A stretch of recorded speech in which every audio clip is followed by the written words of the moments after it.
Sponsor ni Carla na si Tita Connie nagbigay ulit ng pera para sa pabakod sa bahay ni Carla. Magkano naman kaya ito? Yan malalaman natin yan mamaya.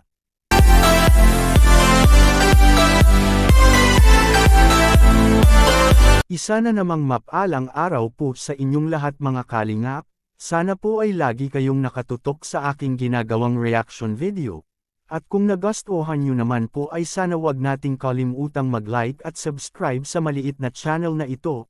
At siyempre wag din nating kalimutang mag-subscribe ng ama ng Kalingap na si Val Santos Matubang at sa kanyang anak na si Kalingap Rab pati na rin kay Ate Edna Vlog. Maraming salamat po. Buhos biyaya na naman ang ating baby Carla mga kalingap nang dahil sa kanyang sponsor ngayon na si Tita Connie na nagbigay na naman ito ng pera para sa project na bakod. Magkano naman kaya ito? Pero bago natin ito ipagpatuloy pag-usapan muna natin mga kalingap ang bakod sa bahay nila Carla na ngayon ay ginagawa ng mga kalingap.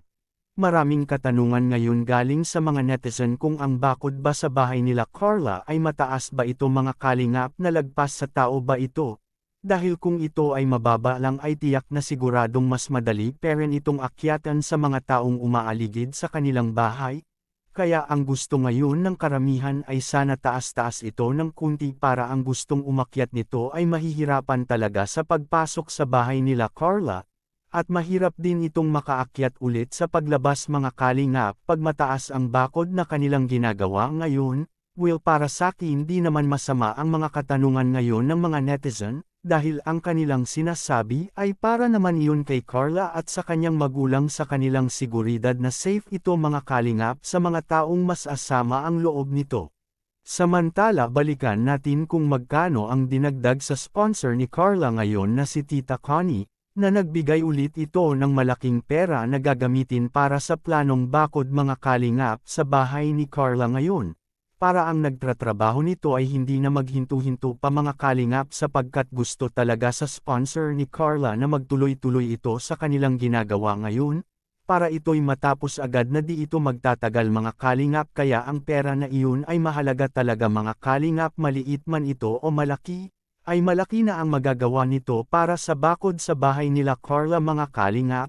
Kaya sobrang thankful ngayon ang ating baby Carla mga kalingap na may sponsor ito na sobrang bait at matulungin pa ito. At ito pala ang pera na binigay kay Tita Connie para sa maging bakod. Makikita po natin sa video. Nabigay po siyang pera, 25,000 po. Tanggapin niyo po. 25,000 po. Baka susunod na lang po yung kulang na yan, no? Thank you po, Kalingap Rab, sa ano po. Tapos, lalo na po kay, Tita Connie, nag-i-sponsor po naman sa trabaho. Salamat po. Kayo mga kalingap anong masasabi nyo ngayon sa sponsor ni Carla na si Tita Connie na nagbigay ulit ito para sa bakod? Please comment and God bless us all.